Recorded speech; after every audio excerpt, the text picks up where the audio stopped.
Tuhan Yesus, kami bersyukur kepadamu, sebab segala sesuatu yang ada di dalam dunia ini tunduk kepada kedaulatan Tuhan. Kami bersyukur karena Engkau bukan saja memanggil kami sahabat, tapi Engkau menyebut kami anak-anak-Mu. Dan terima kasih, tak pernah salah kami datang kepada Bapa kami. Dia bukan saja mengetahui hari lalu kami, hari kini kami, tapi hari depan kami juga ada di dalam tangan-Nya. Terima kasih untuk waktu yang indah, kami boleh ada di bait-Mu yang kudus, memuji memuliakan nama-Mu.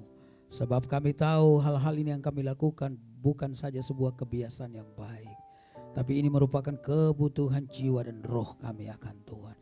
Sebab tanpa Tuhan kami kering, tanpa Tuhan kami bingung, tanpa Tuhan kami panik, tanpa Tuhan kami takut, tanpa Tuhan kami gelisah, tanpa Tuhan kami enggak tenang. Tapi bersama dengan Tuhan ada kekuatan, ada ketenangan, ada kedamaian, ada sukacita. Dan sukacita itu tidak berumur satu hari, tapi bukan juga satu minggu, satu bulan, tapi selama-lamanya ketika Raja Salom itu memerintah dalam hidup kami.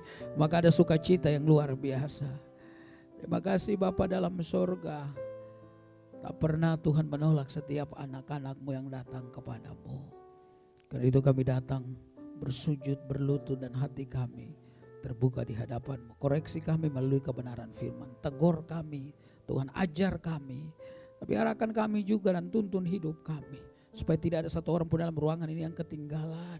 Ketika Tuhan datang dan menjemput kami. Dan Tuhan berkata, sabarlah hamba-Ku yang setia, masuklah dalam kebahagiaan Tuhan-Mu. Terima kasih hamba-Mu yang tidak ada apa-apanya, hamba taruh diri hamba dalam tangan pengasihan-Mu. Tuhan tolong hamba, segala kuasa kegelapan roh jahat dalam bentuk apapun juga yang coba mengintervensi kami ketika kami mendengarkan kebenaran firman-Mu. Kami bersatu menolak melumpuhkan kuasanya dalam nama Tuhan Yesus. Dan di dalam nama Tuhan Yesus kami berdoa dan siap untuk dengar firman-Mu. Haleluya. Amin. Silakan duduk kembali.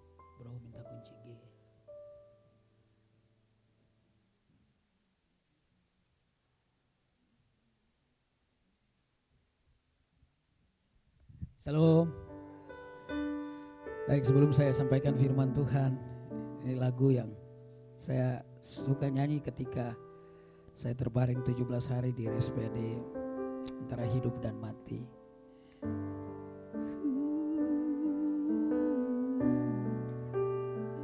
Terima kasih Tuhan. Haleluya. Bukan dengan kekuatanku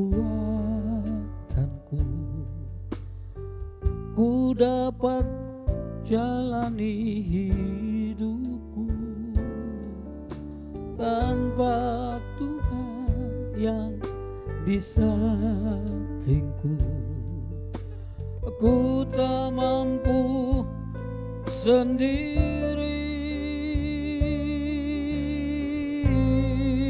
Engkaulah kuatku yang menopangku. Ku pandang wajah-Mu dan berseru, pertolonganku datang dari-Mu.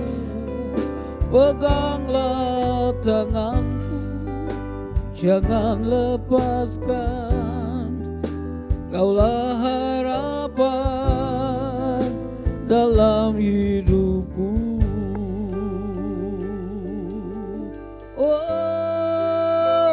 Oh, bukan dengan kekuatanku ku dapat jalani hidupku, tanpa Tuhan yang di sampingku aku tak mampu sendiri. Oh, Engkaulah kuatku, yes, yang menopangku.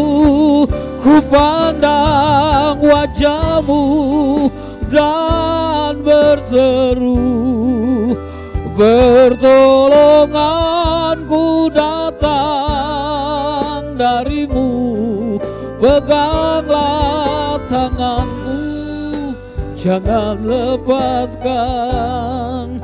Kaulah harapan dalam hidupku. Ku pandang wajahmu dan berseru, pertolonganku hanya datang darimu. Pegang tanganku, jangan kau lepaskan. Amin. Kaulah harapan dalam hidupku. Kaulah harapan dalam hidupku. Hanya Yesus harapan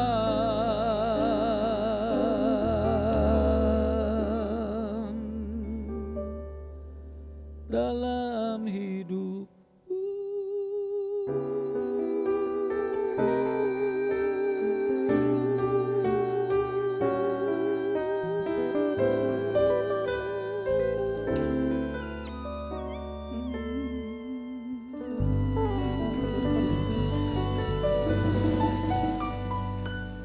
Saya kalau di gereja ini kalau nyanyi selalu ingat almarhum.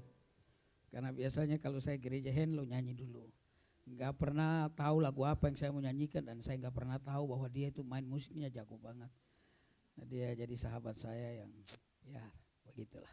Saudara-saudara yang terkasih. Hari ini saya dikasih tema dan gembala berkata kalau bisa jangan ayatnya dari sini saja ya, dan temanya ini.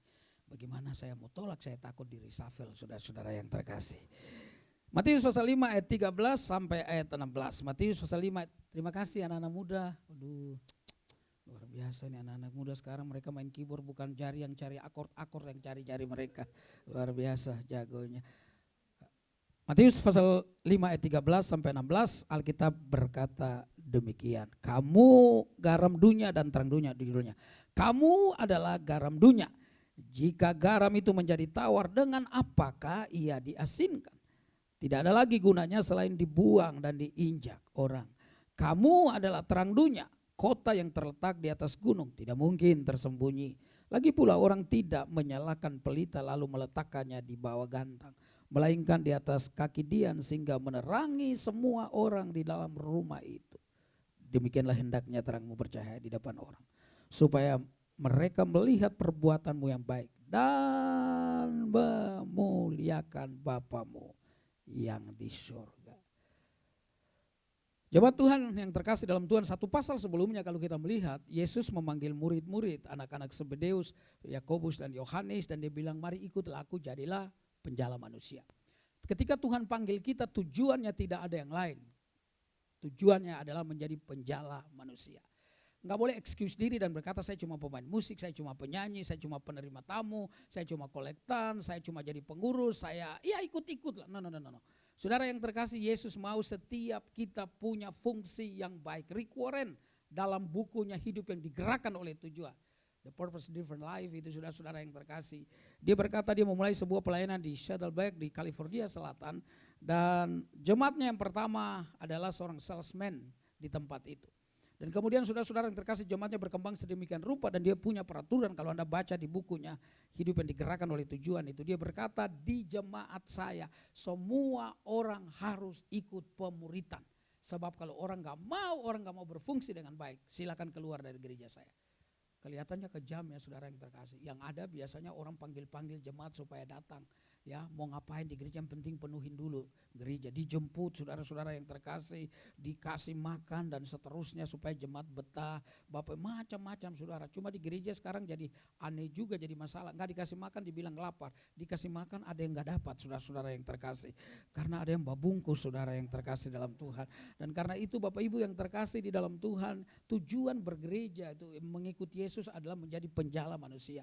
Ada orang yang hanya menjadi pengikut saja. Bahkan barangkali bukan pengikut Tuhan, pengikut hamba Tuhan. Kalau dia favorit dengan hamba Tuhan yang satu, dia ikut hamba Tuhan itu pergi kemana, hamba Tuhan itu pergi kemana, hamba Tuhan itu pergi kemana. Dia ikut, saudara-saudara yang terkasih. Bahkan katanya ada ibu-ibu yang katanya mereka punya grup yang siap untuk ikut hamba Tuhan beberapa, itu mereka saling kontak. Oh kita pergi ikut Pak ini, oh Pak ini ke sana. Saudara ikutnya hamba Tuhan, bukan ikut Tuhannya.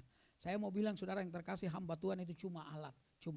Saya masih ingat satu ketika waktu saya jadi asistennya pendeta Yusuf Roni, saya baru menikah dengan istri saya karena dia anak didiknya beliau, dan saya waktu itu gereja di GBI Petamburan di bawah kepemimpinan almarhum Pak Mesak. Saudara-saudara yang terkasih, jadi waktu satu kali kami mau ke Palembang, ada 40 pengusaha yang mau ikut waktu itu. Lagi rapat saudara, dan saya lihat di kantong-kantong mereka itu ada bolpen yang warnanya ada merah marun, ada yang hitam, ada yang abu-abu. Dan teksturnya hampir sama, di atasnya ada seperti putih-putihnya. Saya nggak ngerti bolpen apa, malumlah 6-7 tahun ada di Jogja saudara, dan berkecimpungnya hanya dari desa ke desa. Lalu saya tanya ke Blok M Plaza di situ, mahal sekali bolpennya. Saya pengen punya bolpen seperti itu. Saya pikir kemana carinya? Oh, di terminal Blok M itu saudara, di emperan ada, harganya Rp6.000, tapi nggak ada putih-putihnya di atas. Lalu saya pikir pakai apa? Oh, Tip X saudara. Lalu saya pakai Tip X beberapa kali dan saya yakinkan diri saya ini persis bolpen itu.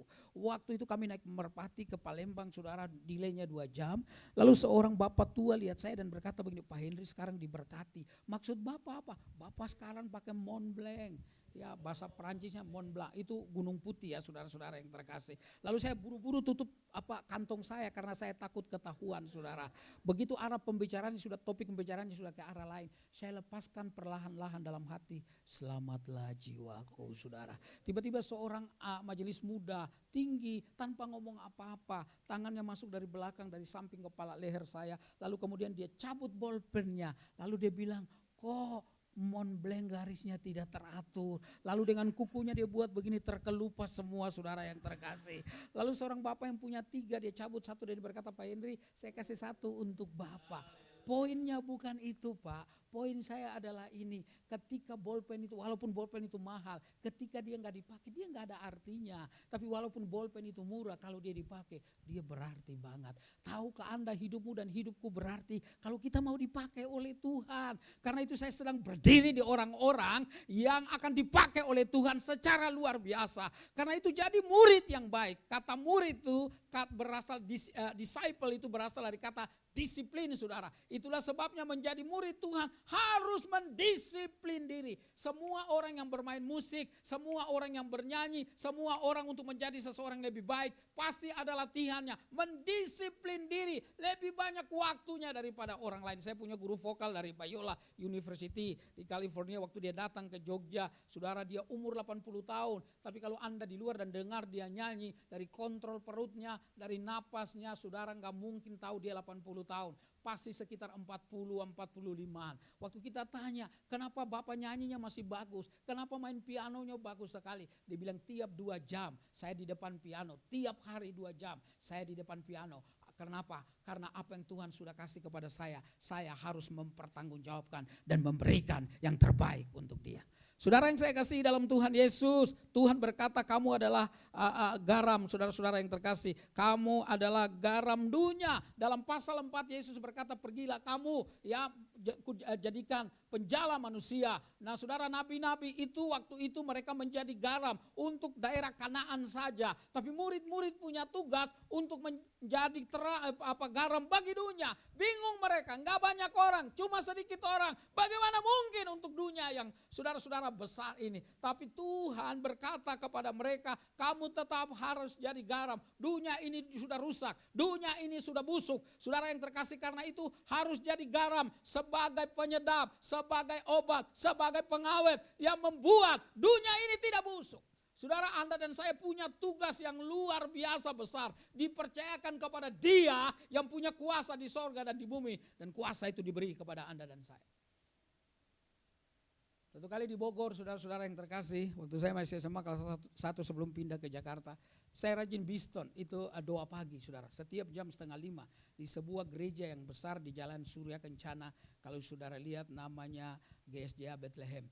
Bapak Ibu yang terkasih dalam Tuhan, waktu pagi itu kemudian gembala minta saya nyanyi sebelum dia khotbah. Lalu lagu lama saudara yang terkasih. Kalau saya nyanyi lagu ini anak-anak biasanya bilang, anak muda bilang panggil ambulans. Karena lagunya udah lama sekali saudara. Hidup yang putus asa tak berarti. Tapi saudara kata-katanya luar biasa.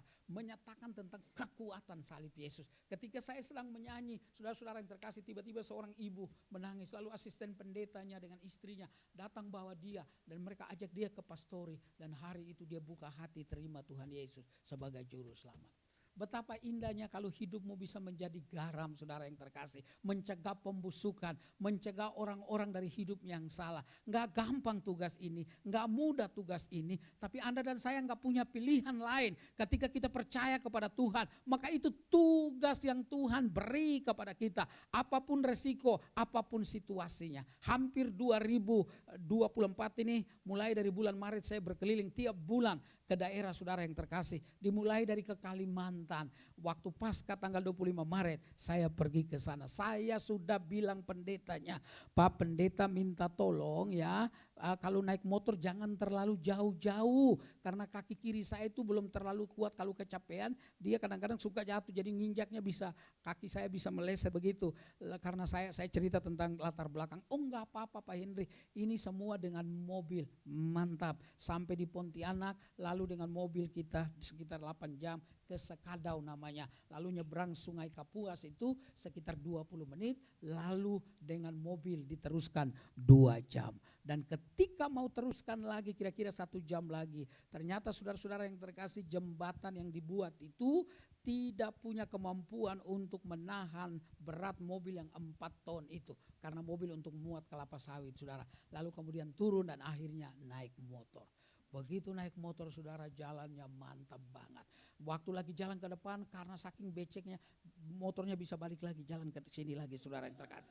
Dan Bapak Ibu yang terkasih, lalu kemudian kita turun diangkat. Jalan lagi ada papan yang kecil saja, hanya mungkin 2 motor. Itu pun 2 motor ban, itu pun gak bisa bersama-sama saudara. Mesti saling tunggu. Dan di pinggir kanan kiri kanannya jurang. Ngeri sekali saudara yang terkasih. Lalu jalan lagi di depan Gunung Batu. Saya bilang sama pendetanya, Pak saya turun Pak. Enggak, santai aja. Nggak mungkin santai dalam hati saya. Karena ini kalau nabrak pasti terbalik saudara. Dan saudara-saudara yang terkasih bilang, Pak tahan napas ya. Tahan napas. Dalam hati saya bukan cuma tahan, saya mau putus napas saya. Saudara yang terkasih, lalu kemudian jalan dan tiba-tiba sebelum sampai di Gunung Batu itu dia belok cepat sekali. Saya kaget banget saudara. Saya ambil jantung saya taruh lagi saudara yang terkasih. Bapak Ibu yang terkasih dalam Tuhan. Lalu saya tanya sama dia, masih jauh? Enggak, sudah dekat. Itu kelihatan. Kelihatan itu 1 jam saudara yang terkasih.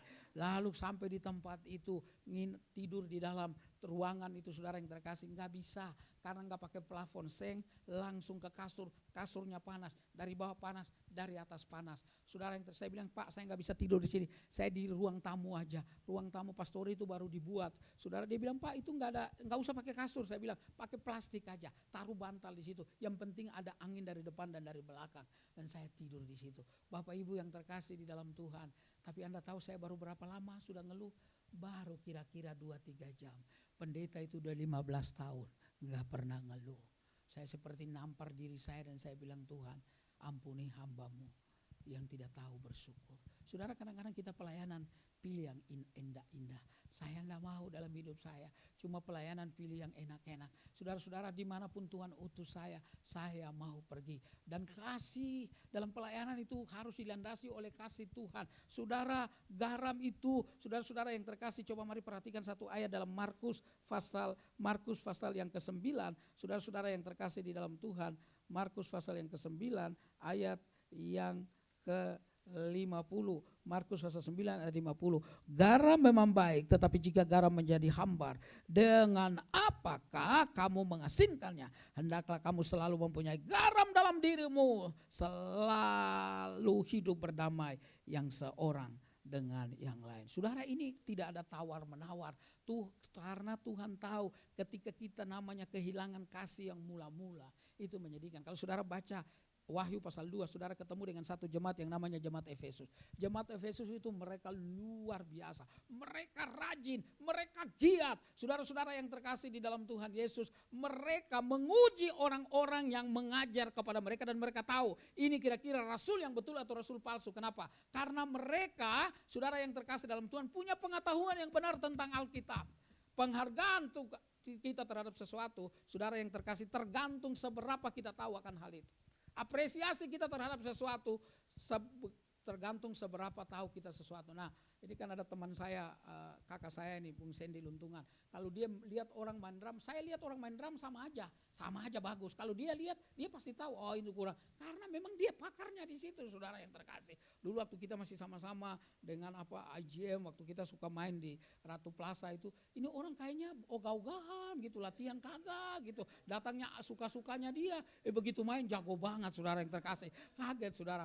Makanya mau dipecat nggak bisa-bisa, saudara yang terkasih. Orang dia salah satu yang jago di IGM. Saudara yang saya kasih dalam Tuhan, tapi saya percaya bahwa ini lama, belajarnya lama. Saya tanya sama teman saya, oh dulu sama-sama mereka masih muda belajar. Oh pantas, lama saudara. Nah karena itu anak-anak Tuhan gak boleh statis. Anak-anak Tuhan harus dinamis. Anak-anak Tuhan harus terus memberikan sesuatu. Nah kalau dia beri tergantung dia punya, ada apa enggak. Kalau Anda naik pesawat kan selalu dibilang, kalau saudara yang terkasih udaranya, oksigennya berkurang, maka pakai dulu maskermu. Lalu kalau Anda sudah pakai, Anda tolong ada anak Anda atau saudaramu. Saudara artinya apa? Kalau kita punya sesuatu itu yang kita beri. Ketika Jerman Timur dan Jerman Barat masih dipisahkan, saudara, katanya tiap hari orang Jerman Timur itu buang sampah ke Jerman Barat. Dan orang Jerman Barat buang roti ke orang Jerman Timur. Lalu anak dari seorang Jerman Barat itu yang buang roti, dia tanya sama mamanya, "Ma, kenapa mereka di sana buang sampah terus dan kita buang roti terus?" Ya, karena itu yang mereka punya. Mereka hanya punya sampah dan mereka buang sampah. Tapi kita punya roti dan kita buang roti. Bapak Ibu, kalau kita punya kasih, harusnya kasih itu dirasakan oleh orang-orang di sekitar kita. Lalu saya ada promotor yang gila, lalu minta saya bertinju sama Mike Tyson, saya mau. Asli saya mau. Teken kontrak sudah dibayar 40%, biasanya saudara-saudara yang terkasih, lalu begitu di atas ring, sebelum dia pukul saya jatuhkan diri saya duluan. Saudara yang terkasih, sebab kalau dia pukul bukan saja benyok, meninggal dunia saudara-saudara yang terkasih. Termasuk bunuh diri itu saudara. Jadi saya akan jatuh. Tapi Mike Tyson atau seorang petinju, kalau dia bertinju dan dia pukul seseorang dan kena sasarannya, ada tenaga yang keluar dari dirinya. Tetapi kalau dia pukul dan tidak kena orangnya, tenaga yang keluar dari dirinya lebih besar lagi. Apa artinya? Di dalam diri kita ada potensi kasih. Dan kalau potensi kasih itu tidak memenuhi sasaran, hidup itu melelahkan. Teman-teman yang terkasih, pelayanan jangan karena motivasi yang lain. Pelayanan itu harus karena berdasarkan kasih dan bukan hal yang lain. Kalau hal yang lain, saudara yang terkasih, kita ini nanti kecewa hidup. Saya pelayanan kan keliling kemana-mana Bapak Ibu yang terkasih. Dan saya sudah tahu istri saya kadang-kadang suka kaget. Kalau terima amplop saya bilang segini isinya. Wih, hampir tepat saudara. Karena saya kan suka banyak terima amplop, saudara. Jadi istri saya suka kaget-kaget, saudara-saudara yang terkasih. Tapi kalau saya pelayanan karena lihat amplopnya, saya pasti kecewa. Lihatlah isinya, saudara-saudara yang terkasih. Bapak Ibu yang terkasih dalam Tuhan Yesus, bagi saya orang mau pelayanan, mau menghargai, mau enggak apa-apa. Ya Tuhan menghargai pelayanan kita. Saudara kadang-kadang saya kaget, kecewa, agak marah ketika mendengar seorang pemusik dari sebuah gereja yang saya kenal. Waktu satu kali gereja ini minta saya ikut pelayanan ke Bangka, KKR di sana. Dan saya tanya pemain keyboardnya mana, kok nggak ikut? Dan pendeta itu berkata pemain keyboardnya pindah ke gereja sana. Kenapa? Karena gereja sana melebihkan transportasi 100.000 dari biasa yang kita kasih. Wow, saya bilang ngeri sekali. Kalau pelayanan Tuhan seperti ini mengerikan. Saya berdoa supaya kita pendeta-pendeta tidak demikian ya Pak Naldo ya. Jangan sampai orang bilang begini, pendeta itu kalau kita ketemu pertama kali kita kagum, lama-lama kita kaget. Jangan saudara-saudara yang terkasih. Saya berdoa supaya orang kalau ketemu kita mau ketemu lagi. Karena hidup kita jadi berkat bagi orang lain. Nah sesudah pulang dari Bapak Ibu yang terkasih di dalam Tuhan, pulang dari Kalimantan saya ke Palu. Saudara dari Palu naik Susi Air yang muatnya cuma 12 orang. Saya bilang sama pilotnya orang negro itu, saya bilang Anda kok berani bawa pesawat ini? Ini kalau jatuh pemerintah nggak cari. Loh kenapa nggak dicari? Terlalu sedikit kita, masih banyak yang mau diurus. Lalu dia bilang kenapa Bapak pula naik pesawat ini? Oh iya juga ya saya bilang. Saudara dari Poso kita naik mau ke Tentena. Di Danau Poso itu kita KKR. Ada sekitar 700 anak. Saudara ada teman saya yang undang dari sana dan dia bilang, Pak yang bawa seminar itu teman kita juga, adik kelas kita. Dia punya titel doktor 2, satu di Indonesia, satu di Amerika. Pintar banget. Jadi dia yang seminar, Pak Henry yang KKR. Dalam hati saya berarti saya kurang pintar ini ya. Saudara-saudara yang terkasih. Lalu KKR 2 malam, sebab itu 2 malam kita ada 3 malam. Malam kedua saya lihat ada pendeta yang undang saya itu sepatunya robek. Lalu saya bilang, Pak sepatunya robek ya? Iya Pak Henry. Dan Tuhan bilang dalam hati, Tuhan bilang ke saya begini, kasih dong. Jangan cuma tanya, lu kan bawa 3. Ya Tuhan, ya Tuhan, ya Tuhan. Tapi yang mana ya? Ya yang mana ya? Saya coba bernegosiasi saudara. Orang pendek itu akalnya cepat banget ini saudara. Lalu saya tanya sama dia begini, Pak kaki Bapak nomor berapa? Lalu dia bilang nomor segini. Puji Tuhan dalam hati saya. Karena kakinya lebih besar 1 nomor di atas kaki saya. Wah Pak tadi saya mau dengan senyum. Saya bilang tadinya saya mau kasih Bapak sepatu loh 1. Cuman kaki Bapak lebih besar. Dia nanya, yang mana Bapak mau ngasih? Lih, kan udah sebenarnya kan udah dikunci tadi kan saudara yang terkasih. Waktu dia nanya saya ragu-ragu ke koper saya bilang ini, wih bagus Pak. Pengen itu Pak. Coba lihat, pakai lihat. Diangkat begini, ringan banget. Oh iya ini sepatu paling ringan, sepatu yang paling saya suka. Saya bilang ini sepatu ini. Lalu dia bilang boleh coba gak? Kok jadi coba? Gak pas deh Papa dia 1 nomor di atas saya. Tapi dia tetap coba dan betul kakinya gak bisa masuk di belakang sedikit. Temannya dia, ini kan orang Manado, temannya dia orang Sangir bilang, coba Ngana buka dulu. Kasih longgar semua DP tali-tali dari muka sampai belakang. Kasih longgar. Dan dia kasih longgar. Dan begitu masuk pas kakinya. Aduh. Dia bilang ringan banget, enak dalam hati saya hilang sepatu 1. Tuhan bilang hambaku yang gak tahu diri. Kasih itu bukan slogan. Kasih itu bukan ide saja. Kasih itu bukan cuma angan-angan. Tapi kasih itu pengorbanan. Ada buktinya. Kita berkorban karena Tuhan mengasihi kita. Dia berkorban di atas kayu salib. Gak ada penghargaan untuk dia. Ada penghinaan total. Ada mati secara perlahan-lahan. Ada orang yang berkata dinasti Yesus sudah selesai. Tapi dia ada di sana terus ada tontonan publik saudara yang terkasih. Tapi dia melakukan itu karena dia mengasihi saudara dan saya. Karena itu patut saudara kita korbankan apa yang bisa kita korbankan untuk kemuliaan namanya. Besok mau pulang saya lihat teman saya hamba Tuhan yang satu. Gak pakai jam saya tanya. Bapak gak suka pakai jam? Dia bilang suka cuma jam saya ada di laci udah 6 bulan. Mahal di servisnya ada orang kasih. Tuhan bilang kamu bawa 2 kasih 1. Iya Tuhan. Saya gak tanya lagi ukuran tangan kamu berapa. Gak tanya lagi saudara yang terkasih. Bapak Ibu yang terkasih dalam Tuhan, dalam pelayanan, garam itu gak boleh jadi tawar. Kasih itu gak boleh jadi tawar. Saudara Tuhan berkata kamu bagus jemaat Efesus, kamu dalam pengetahuan, kamu menolak orang yang salah dan kamu tahan dalam penderitaan. Tapi saya menolak kamu karena kamu sudah kehilangan kasih yang semula. Bapak Ibu yang terkasih dalam Tuhan, tes diri kita masing-masing. Apakah kita masih bergairah gak ketika melayani? 1-2 tahun, puluhan tahun kita melayani, apakah kita udah burn out saudara yang terkasih? Apakah kita mulai jenuh? Bilang sama diri kita, jangan, sebab pelayanan ini adalah untuk memuliakan dan mengembalikan semua ucapan syukur kepada Dia. Tuhan yang sudah berkorban bagi kita. Saya baru pulang dari Bandung, saudara-saudara yang terkasih dalam Tuhan. Dengan istri, dengan anak saya, istri saya di atas kereta dia bilang Pak ini yang namanya bus. Dia seperti saya baru datang dari kampung aja saudara-saudara yang terkasih. Dia ngeledek saya saudara, karena dia udah naik 2 kali, saya baru 1 kali. Tapi waktu saya dalam perjalanan pulang tadi dan saya lihat orang turun, saya bilang hidup manusia itu kita akan lihat orang-orang di dunia seperti itu. Mereka sedang menuju kemana? Wow, kalau Anda ngerti bahwa orang yang di luar Tuhan itu kebinasaan di luar Yesus. Harusnya kita punya belas kasihan bagi orang lain. Dan menjadi menyenangkan kalau hidup kita saudara bisa jadi berkat. Satu ketika saya dengan istri dulu, anak-anak masih kecil, ulang tahun saya sama dia itu dekatan. Dia tanggal 5, saya tanggal 6 di bulan Juli. Saudara-saudara yang terkasih.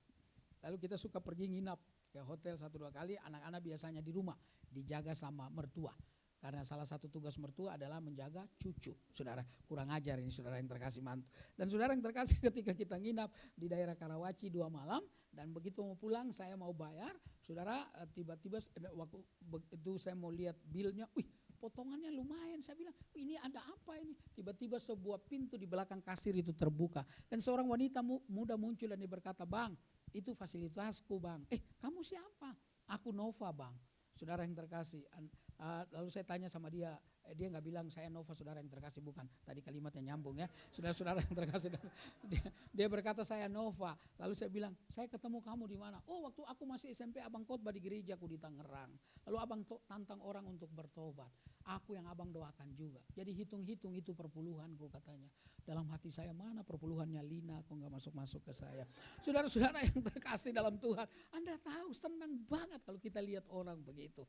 Begitu dirubah hidup kita jadi berkat. Senang banget. Karena itu saya berdoa supaya jemaat GRI Berkat, saudara, menjadi jemaat yang suka memberkati orang. Jemaat yang saudara yang terkasih tidak tahan kasihnya, saudara, tapi menularkan kasihnya kepada banyak orang. Bapak Ibu yang terkasih di dalam Tuhan Yesus, lalu ayat firman Tuhan tadi kita berkata, saudara-saudara yang terkasih, kamu adalah garam dunia, jika garam itu menjadi tawar, dengan apakah ia diasinkan? Tidak ada gunanya selain dibuang dan diinjak orang. Garam itu adalah obat bagi makanan yang tawar. Tapi garam yang tawar enggak ada obatnya. Sekali lagi saudara yang terkasih, garam itu adalah obat bagi makanan yang tawar. Tetapi garam yang tawar enggak ada obatnya. Ini serius, Tuhan sebenarnya mau bicara begini. Terlalu beresiko kalau saudara-saudara yang terkasih Anda enggak jaga yang namanya garam itu, yang namanya kasih itu, yang namanya pencegahan orang-orang yang berbuat salah, berbuat dosa. Anda dan saya harus hadir dan menjadi berkat. Garam itu ditabur di mana saja, saudara-saudara yang terkasih, tanpa dia protes. Karena itu Bapak Ibu, saya masih suka pelayanan ke desa. Kenapa? Bagi saya Bapak Ibu yang terkasih dalam Tuhan, untuk membuat saya tidak merasa nyaman di dalam pelayanan. Kalau pelayanan saya mulai rasa nyaman, agak berbahaya saudara yang terkasih. Apakah kekurangan pelayanan Jakarta? Banyak pelayanan. Puji Tuhan, Tuhan kasih banyak pelayanan. Tapi itu bukan berarti saya beralasan untuk tidak pergi ke desa. Setelah berbulan-bulan, dari bulan Maret, terakhir saya Agustus kemarin pergi ke Manado. Wah, sayang sekali. Sekarang saya nggak terlalu makan babi banyak lagi. Karena saya hampir nggak pernah lagi ketemu dengan pengusaha babi terbesar nomor 4 di sana. Aduh, saya bilang sayang banget saudara. Dia bilang, "Bapak mau makan babi berapa banyak?" "Hayo Pak." Waduh, saya dengan babi sudah musuhan. Jadi enggak lagi saudara-saudara yang terkasih.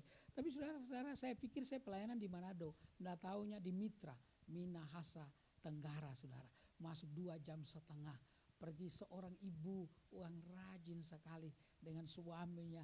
Mereka saudara-saudara yang terkasih di satu tempat. Tempat itulah dekat pantai. Kita buat KKR hari itu di awal Agustus. Dan saya bersyukur Tuhan kasih saya sehat. Saudara, selalu Bapak Ibu yang terkasih, orang-orang bilang, "Pak, jaga kesehatan."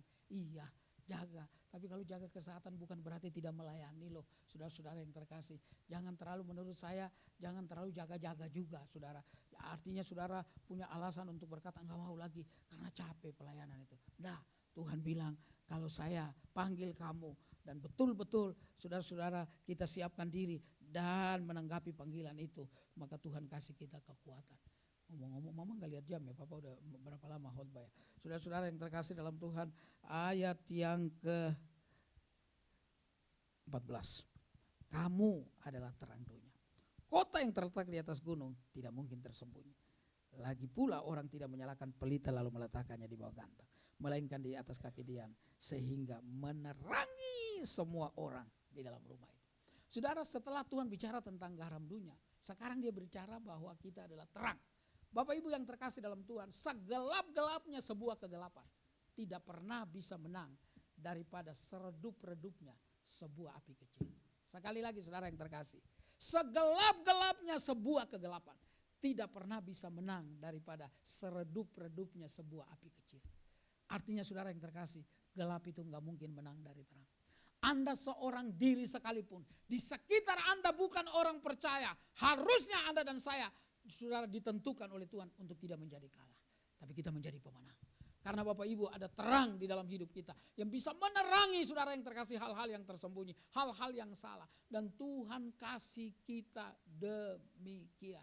Bapak Ibu yang terkasih dalam Tuhan, gelapkanlah, matikanlah semua lampu, akses cahaya yang berada dari luar. Saudara yang terkasih ditutup dan tidak ada terang sama sekali di dalam ruangan ini. Ketika Anda jalan akan Anda nabrak pintu, nabrak pilar saudara, nabrak alat musik, nabrak saudara-saudara yang terkasih dinding dan seterusnya. Tetapi begitu saudara-saudara yang terkasih dalam Tuhan, ada lampu satu saja dinyalakan, Anda mulai lihat. Lalu kemudian nyala lagi yang lain, dan Anda menjadi waspada sehingga Anda tidak terantuk dengan apapun. Saudara, betapa pentingnya terang Tuhan itu di dalam hidup kita. Sehingga menjaga kita Bapak Ibu yang terkasih supaya kita tidak salah jalan. Menjaga kita saudara-saudara yang terkasih dalam Tuhan supaya kita tidak nabrak kiri kanan. Menjaga kita supaya kita tetap on the track saudara-saudara yang terkasih. Menjaga kita supaya hidup kita benar. Charles Swindoll adalah seorang pengarang buku, seorang gembala sidang di Amerika. Banyak buku-bukunya. Kalau Anda suka baca bukunya, ada satu buku yang berkata maju 3 langkah, mundur 2 langkah. Itu judul bukunya. Sebenarnya maju 3 langkah dan mundur 2 langkah itu harusnya cuma maju 1 langkah kan? Kenapa nggak bilang aja maju 1 langkah? Tapi maju 3 langkah dan mundur 2 langkah. Memang hasilnya 1 langkah, tapi prosesnya tidak sama dengan maju 1 langkah. Karena itu saudara-saudara yang terkasih, dalam sebuah bukunya dengan judul Tanggalkan Topeng Anda. Dia bilang begini, di atas meja kerjanya dia selalu dia tulis apa motivasimu. Dan setiap kali dia mau pelayanan, dia doa di meja kerja dan dia lihat tulisan itu. Apa motivasimu? Itu yang menjaga dia dari motivasi yang salah, yang motivasi yang tidak benar. Saudara, terang Tuhan itu jangan digelapkan oleh apapun. Ada banyak godaan, ada banyak kekotoran. Jangan lupa iblis belum diikat selama-lamanya. Saudara-saudara yang terkasih dalam Tuhan, iblis saudara dia masih merajalela di sana sini, mempengaruhi sebanyak mungkin orang untuk dia bawa bersama-sama dia di dalam neraka. Tetapi saudara yang terkasih jangan lupa iblis itu enggak punya kekuatan untuk mengalahkan Anda kecuali Anda memberikan dirimu. Kecuali saudara yang terkasih Anda redup dalam terang Tuhan itu. Tetapi kalau Anda tetap dalam terang Tuhan itu, enggak pernah dia bisa menang. Satu kali saya ikut sebuah yayasan pergi KKR di Nias Selatan, namanya kecamatannya Gomo. Saudara, waktu kami datang ke sana ke kota itu, saudara-saudara ke desa itu, lalu orang-orang menyambut kami dan mereka memberikan kami minum, lalu kami minum.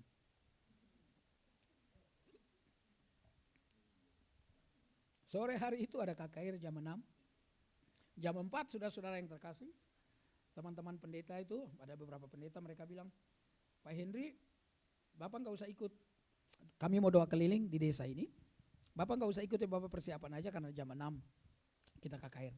Dan mereka pulang setengah 6 dan jam 6 kurang karena dekat sekali sekolah SD-nya, kami pergi jalan kira-kira 5 menit, kami pergi ke SD itu, di depannya ada lapangan kecil, ada halamannya, saudara-saudara yang terkasih, dan kumpul sekitar ibu-ibu, bapak-bapak, anak-anak muda, sekitar 500-600 orang. Nah, KKR saudara-saudara yang terkasih dimulai, ada pemusik, nyanyi-nyanyi dan seterusnya. Lalu kemudian saya mulai menyampaikan firman Tuhan. Dan biasanya saudara-saudara yang terkasih, kalau saya KKR saya biasa jalan ke kiri, jalan ke kanan sepanjang stage itu saudara yang terkasih. Secara sistem suara nggak ada pengaruhnya Bapak Ibu yang terkasih, tapi supaya saya bisa melihat, menatap orang lebih dekat, orang-orang di sekitar kiri atau kanan. Tapi hari itu kaki saya seperti dipasung, seperti diikat, seperti ditawan saudara yang terkasih. Dan kaki saya itu gak bisa melangkah ke kanan dan ke kiri. Saya merasakan ada sesuatu yang gak benar ini. Saya bilang Tuhan tolong saya, Tuhan tolong saya. Dan waktu saya mengangkat muka saya lihat seorang bapak berdiri di depan. Saudara yang terkasih, saya masih ingat celana krem, baju putih. Dengan tatapan yang bukan berkata, Pak terima kasih sudah datang di kampung kami, sebentar kita akan foto bersama-sama. Tapi tatapan itu berkata, Pak nanti lihat apa yang terjadi dengan Bapak. Saudara-saudara yang terkasih di dalam Tuhan Yesus, lalu saya sambil khotbah, saya doa, saya ambil khotbah, saya doa. Di atas 5 menit, kaki saya seperti terlepas dari jeratan. Saya mulai jalan ke kanan, saya mulai jalan ke kiri, bicara tentang keunggulan Yesus, bicara tentang kedamaian di dalam Yesus, ketenangan di dalam Yesus. Saya khotbah, hampir sekitar 45 menit, saudara-saudara yang terkasih dalam Tuhan. Lalu kemudian saya berhenti dan saya minta pemain keyboardnya mainkan satu lagu. Lalu kami nyanyi bersama-sama, aku berserah, nyanyi. Lalu saya bilang, saya tantang, malam hari ini saudara sudah dengar, tidak ada keselamatan di dalam nama lain. Petrus dalam Kisah 4 ayat 12 berkata, di bawah kolong langit ini tidak ada nama lain di dalamnya manusia diberikan yang manusia bisa diselamatkan kecuali di dalam nama Yesus. Karena itu saya berkata, kalau di antara saudara malam hari ini mau menyerahkan hidupnya, Anda yang kesepian, ada yang ketakutan, Anda yang gelisah, bingung malam hari ini, kalau Anda mau serahkan hidupmu kepada Tuhan Yesus, angkat tanganmu di tempat. Lalu saya bilang, jangan cuma angkat tangan di tempat, maju ke depan. Dan orang mulai dari kanan, dari kiri, maju, dari tengah, maju. Dan ketika saya mengangkat muka saya, kaget sekali saya. Karena Bapa yang menatap saya dengan tatapan yang sangat membenci sekaligus mengancam itu. Bahunya terguncang karena dia menahan isak tangis. Lalu dia maju di depan dan dia jatuhkan dirinya di depan mimbar itu, saudara, yang di depan ya mimbar kecil itu, saudara, tanah yang berbecek itu. Badan besarnya dijatuhkan di dua lututnya itu. Dan dia terus menangis dan teman-teman hamba Tuhan, 2 hamba Tuhan laki-laki peluk dia. Mereka sambil doakan dia. Dan terus saudara yang terkasih kita doakan, dan setelah selesai itu saudara yang terkasih di dalam Tuhan, dia dikasih minum air, lalu dia berkata begini, tadi saya mau coba pendeta itu, apakah ilmu dia lebih kuat atau ilmu saya lebih kuat? Tapi ternyata ilmu dia lebih kuat. Lalu teman-teman pendeta itu berkata, itu bukan ilmunya dia, tapi itu adalah ilmu dari Tuhan Yesus yang malam hari ini menerima kamu menjadi anaknya. Saudara, kuasa Tuhan itu dahsyat di dalam hidupmu. Ada terang Tuhan yang bisa mengalahkan, saudara, kegelapan yang sepekat apapun. Karena itu Bapak Ibu yang terkasih, jangan pernah lupa kalau Anda melayanilah dengan kuasa Tuhan itu. Melayanilah dengan semua otoritas yang Tuhan berikan kepada saudara dan saya. Kalau Anda pergi ke luar negeri, ada namanya duta besar, ada namanya konsulat jenderal, saudara-saudara yang terkasih. Tetapi yang ada duta besar, konsulat jenderal, semua kekuasaan, semua harga diri, semua kehormatan dari Indonesia yang mengutus, apakah duta besar atau konsulat jenderal itu, saudara, ada di pundak mereka. Yesus mengutus Anda dan saya menjadi dutanya di tengah-tengah dunia ini. We are the ambassador of Christ. Kita adalah duta daripada Kristus, dan Tuhan berikan kuasa itu kepada Anda dan saya. Pemusik ada kuasanya, penyanyi ada kuasanya, jemaat Tuhan ada kuasanya. Semua kita yang ada dalam ruangan ini yang percaya kepada Tuhan, Tuhan kasih kuasa itu kepada kita. Untuk jadi apa? Untuk jadi garam dan terang bagi dunia ini. Supaya satu ketika orang-orang di sekitar kita boleh datang kepada Tuhan. Saya punya teman, mungkin saudara kenal, namanya Tony Taulo. Seorang aktor film. Satu kali saya ketemu dia di sebuah kafe, kita minum di kopi lah, kedai kopi dekat di Radio Dalam situ. Saya masih ingat dia pakai anting. Lalu saya cuma bilang begini, lu kurang cantik ya pakai anting. Lalu dia kaget, saudara yang terkasih, karena dia nggak nyangka saya ngomong begitu, saudara. Lalu dia buka, dan hari itu saya bicara beberapa hal, lalu saya doakan dia. Sekarang dia pelayanan full di Rote, saudara yang terkasih. Senang banget kalau saya lihat teman-teman, saudara, orang-orang di sekitar kita bisa berubah. Karena dalam pelukan Yesus saja ada ketenangan yang luar biasa. Saudara yang saya kasihi di dalam Tuhan, kemarin waktu saya di Bandung, di hotel, kita lagi di hotel, mau ada orang nikah, lalu ada orang dari Kalimantan telepon, ada kakaknya, cicinya yang kanker, saudara yang terkasih, dan dokter sudah angkat tangan. Dia bukan Kristen. Lalu kemudian saya telepon dia, dan saya doakan dia. Saya bilang, Ci, kalau dikasih dengar lagu rohani, dengar ya. Kakak, adik-adik Ci semua sayang Ci, tapi Tuhan Yesus lebih sayang Ci, dan di dalam Yesus ada keselamatan. Indah sekali kalau kita bisa jadi garam dan terang dunia. Tunduk kepala dan kita berdoa. Haleluya, haleluya. Terima kasih Bapa di dalam surga. Kami bersyukur kepadamu karena kebaikan-Mu. Engkau Allah yang baik. Engkau tak pernah meninggalkan kami sendiri. Terima kasih Tuhan Yesus. Terima kasih, terima kasih. Darah-Mu berkuasa atas hidup kami. Tak pernah Tuhan tinggalkan kami Tuhan. Inilah hidup kami. Kami mau tetap meninggikan Engkau, Yesus Tuhan kami.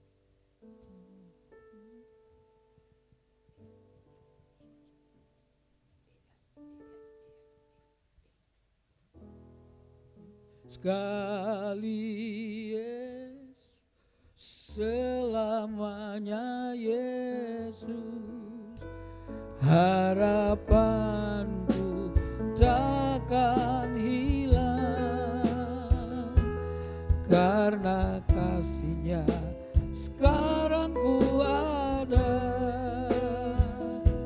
Oh Yesusku, ku cinta Kau selamanya, sekali selamanya Yesus, harapanku takkan hilang, karena kasih-Nya sekarang ku ada. Oh Yesusku, ku cinta. Sekali lagi katakan, sekali Yesus, sekali Yesus, selamanya Yesus, harapanku takkan hilang, karena kasih-Nya sekarang ku ada. Oh Yesusku, ku cinta Kau selamanya. Bapak, itu menjadi kerinduan kami. Sekali Yesus, selama-lamanya Yesus. Apapun tawaran yang paling menarik di dalam dunia ini, ketika di dalamnya Tuhan tidak dimuliakan, kami berkata tidak. Karena bagi kami lebih baik manusia yang tersinggung daripada Yesus yang tersinggung. Kami mau menyenangkan hati-Mu lebih daripada menyenangkan diri kami sendiri. Itu yang Yesus lakukan, menyenangkan hati Bapa lebih daripada menyenangkan hati-Mu sendiri, Yesus. Ya Tuhan, gereja ini Tuhan didirikan oleh Tuhan Yesus, dan kami percaya Tuhan yang akan pelihara, Tuhan yang akan jaga gereja ini apapun situasi dan kondisinya. Karena kami tahu di atas batu karanglah Tuhan dirikan jemaat, tidak akan pernah goyah, alam maut tidak berkuasa atasnya. Karena itu hamba berdoa untuk kami semua jemaat menjadi garam dan terang bagi dunia yang gelap ini, mencegah pembusukan, mencegah kekotoran, tapi menjadikan juga hidup ini indah, hidup ini manis, hidup ini menyenangkan, hidup ini bisa dinikmati dengan baik. Jadikan kami terang yang bercahaya. Oh Bapa, dunia ini makin terus berjalan dalam kegelapan, tapi Yesus dengan cahaya tetap menjadi pemenang. Ajar kami supaya kami hidup setia kepadamu. Terima kasih Bapa di dalam sorga, terima kasih. Kami menyerahkan sekali lagi diri kami masing-masing ke dalam tangan-Mu. Ya Tuhan Yesus, hari ini kami menyerahkan negara Republik Indonesia, kami menyerahkan Presiden Jokowi dengan wakilnya, para menteri yang ada dalam beberapa bulan lagi Tuhan Yesus, ketika mau menyelesaikan pemerintahannya. Tuhan tolong supaya Bapa di dalam sorga, presiden kami atau siapapun yang memimpin tahu di atas mereka ada Tuhan yang melihat, sehingga semua yang mereka kerjakan sungguh didasari kepada hormat dan takut akan Tuhan. Kami berdoa pilkada serentak pada bulan November, Tuhan tolong di semua daerah-daerah supaya semuanya menjadi tenang. Kepolisian Republik Indonesia kami menjaga Tuhan keamanan dengan baik.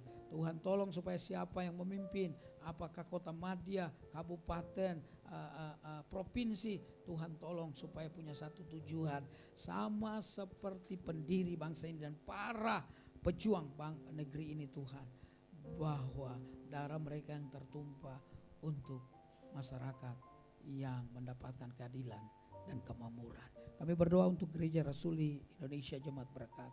Tuhan tolong Gembala Sidang, Pendeta Ronaldo Panggabean, wakilnya Wakil Gembala Pendeta Yosua Yap, juga Wakil Gembala Pak Horas Yahan, Pendeta Horas Yahan, dan semua majelis dan pengurus. Tuhan tolong semua pergumulan, visi misi mereka.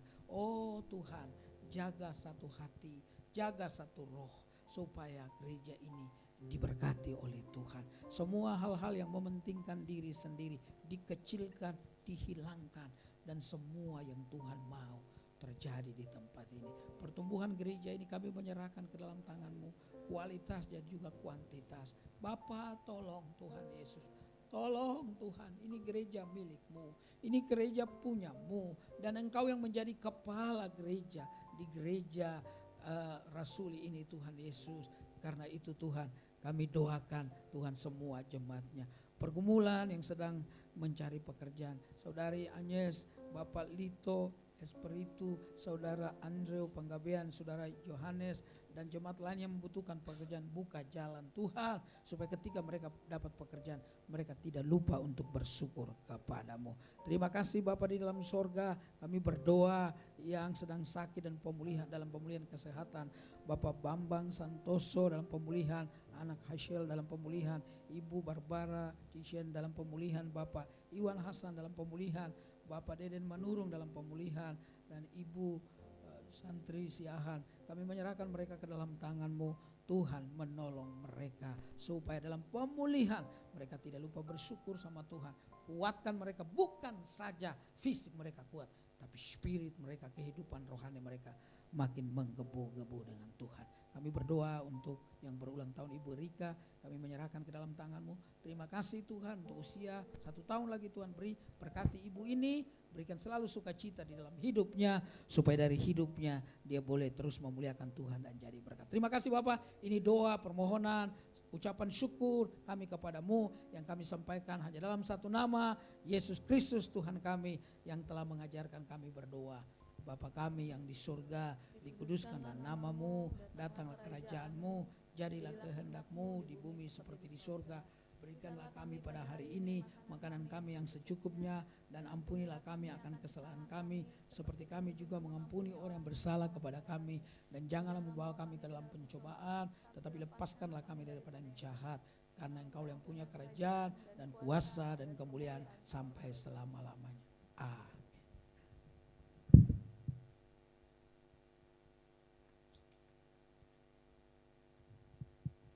Puji nama Tuhan, terima kasih untuk hambanya Bapak Hendrik Salakparang. Untuk kebenaran firman Tuhannya kita diberkati siang hari ini. Sebelum kita masuk ke dalam perjamuan kudus, saya undang hambanya Bapak Pendeta Horasiaan.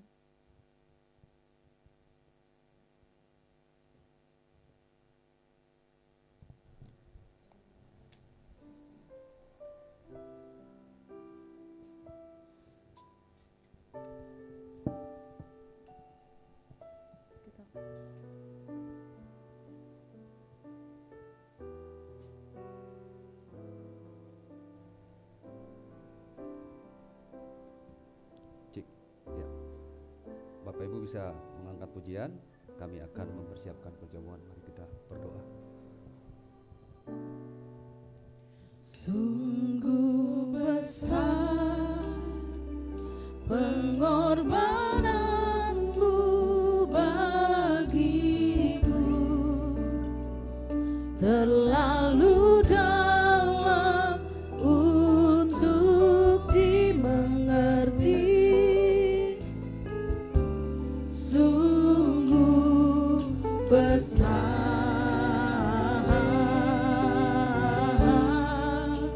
sungguh indah yang Kau pikirkan tentangku,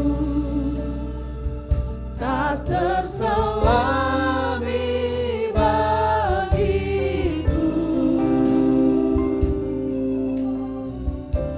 Sungguh indah.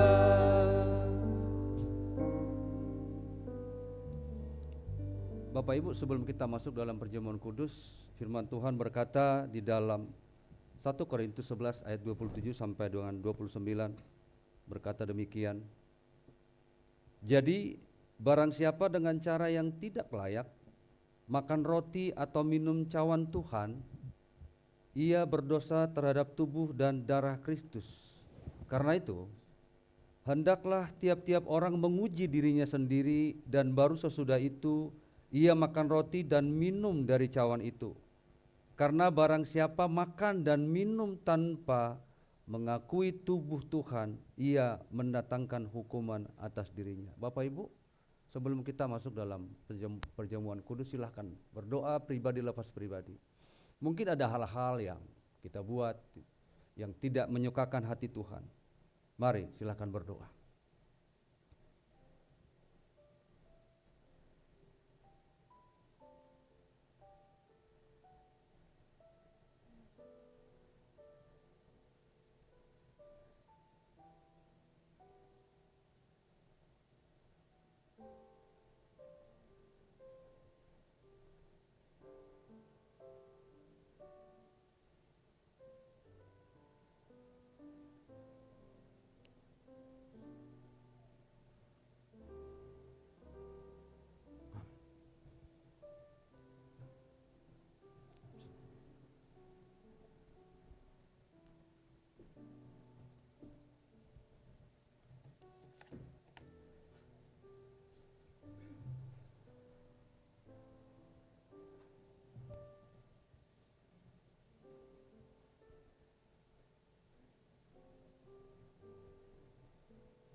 Boleh dibuka. Kalau mau difoto silahkan foto.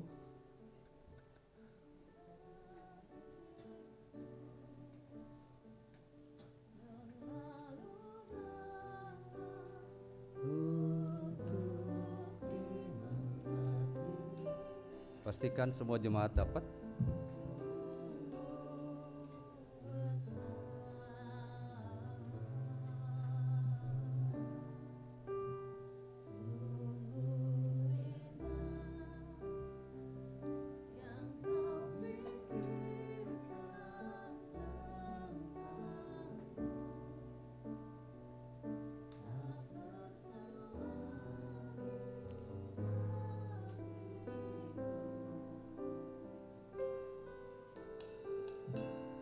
Sungguh indah, sungguh indah,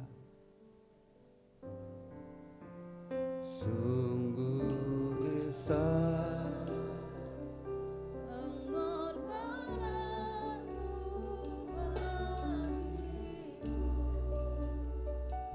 terlalu dalam untuk dimengerti. Sungguh besar, Sungguh indah yang kau pikirkan tentangku, tak terselami bagiku. Sungguh indah.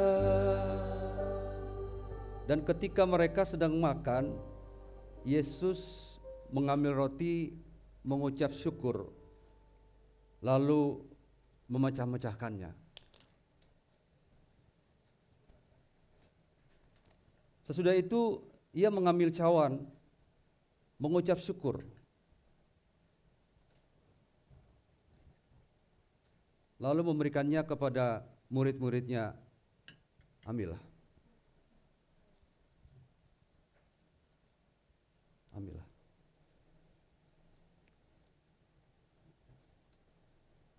Bapak Ibu, mari kita semua berdiri.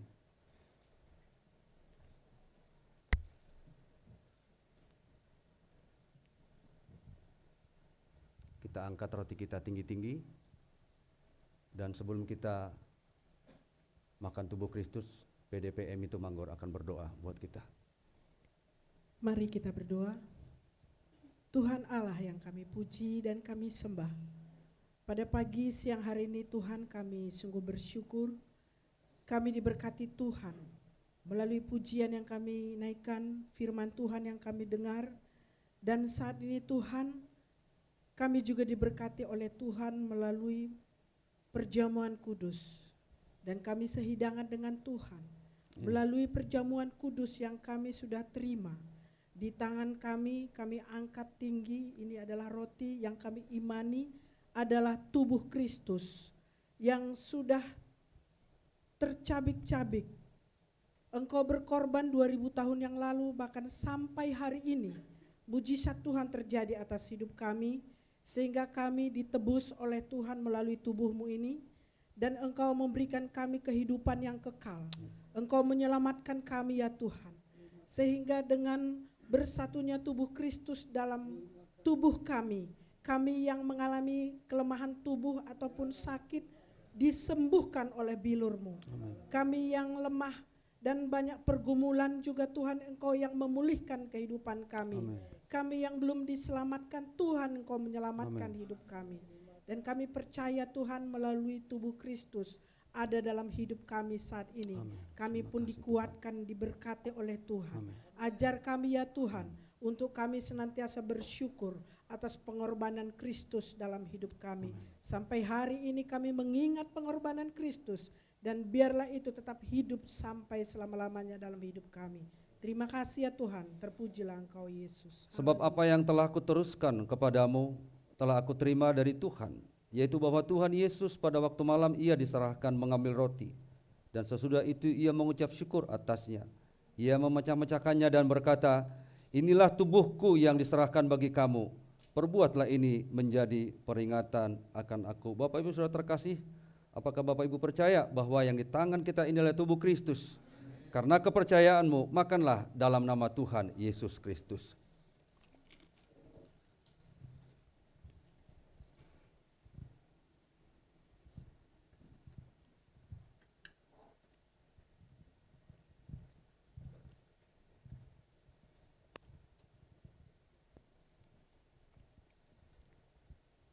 Mari kita angkat cawan anggur kita tinggi-tinggi. Sebelum kita meminumnya, Diaken Monci Panggabean, silakan berdoa. Terima kasih Bapak atas anugerah putramu Yesus Kristus. Terima kasih Tuhan Yesus untuk kasih-Mu, untuk pengorbanan-Mu yang teramat sempurna dalam hidup kami. Inilah darah Yesus yang memberikan pengampunan, yang membebaskan kami dari segala dosa, dari segala kejahatan, yang menyembuhkan kami dari sakit penyakit. Setiap sel, setiap organ, setiap fungsi dalam tubuh kami dipulihkan, Amin. dibaharui oleh darah Yesus. Terima kasih Bapa karena Engkau begitu mengasihi kami. Engkau di dalam kami dan kami tinggal di dalam Yesus, menyempurnakan jiwa dan roh kami agar dibangkitkan pada akhir zaman. Dalam nama Yesus kami percaya dan kami terima. Amin. Demikian juga ia mengambil cawan sesudah makan lalu berkata, cawan ini adalah perjanjian baru yang dimeteraikan oleh darahku. Perbuatlah ini setiap kali kamu meminumnya menjadi peringatan akan aku. Bapak Ibu, apakah Bapak Ibu percaya bahwa ini adalah Kristus? Apakah Bapak Ibu percaya bahwa darah Kristus sanggup untuk mengampuni segala dosa-dosamu? Jika darah Kristus sanggup mengampuni segala dosa-dosa kita, maka darah Kristus juga sanggup untuk menyembuhkan segala sakit kita. Amin. Maka karena kepercayaanmu, minum dalam nama Yesus Kristus.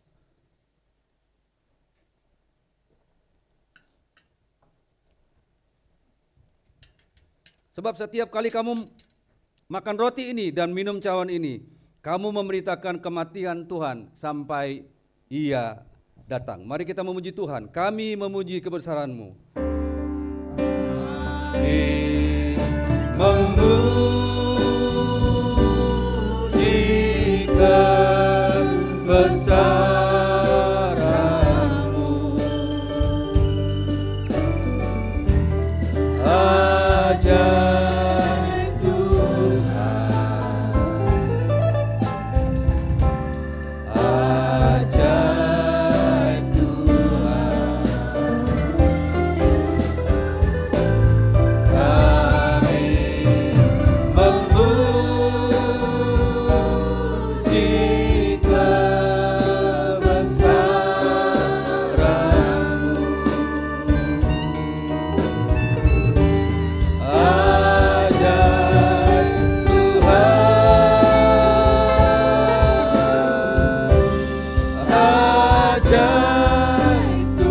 ajaib Tuhan, ajaib Tuhan, ajaib Tuhan, ajaib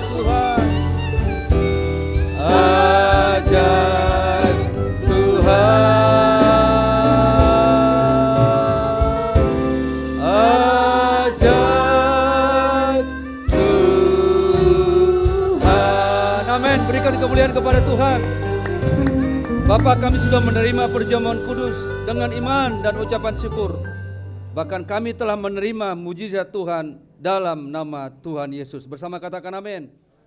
Bapak Ibu dalam posisi berdiri.